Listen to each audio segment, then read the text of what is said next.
نحمدہ و نصلی علی رسولہ الکریم۔ ایک سوال کوہاٹ سے ہمارے پاس ہے کہ حضرت سیدہ فاطمہ بنت اسد رضی اللہ تعالیٰ عنہ کی قبر مبارک کہاں ہے؟ آپ مولا علی پاک رضی اللہ تعالیٰ عنہ کی والدہ ماجدہ ہیں، اور آپ کے والد کا نام اسد بن ہاشم تھا، والدہ کا نام فاطمہ بنت حرم تھا۔ آپ کا تعلق بنو ہاشم سے ہے، اور آپ نبی کریم علیہ السلام کی صحابی ہے، مدینہ شریف کی طرف ہجرت کی۔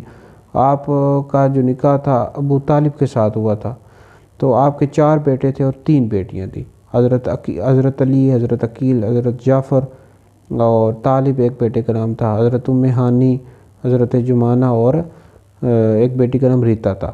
اور آپ کی نماز جنازہ نبی پاک علیہ السلام نے پڑھائی ہے، اور قبر مبارک میں اپنے ہاتھوں سے اتارا۔ آپ کی قبر مبارک جنت البقیع شریف میں ہے، امیر المومنین حضرت عثمان غنی رضی اللہ تعالیٰ عنہ کی قبر کے پاس۔ اللہ رب العزت آپ کے درجات بلند فرمائے۔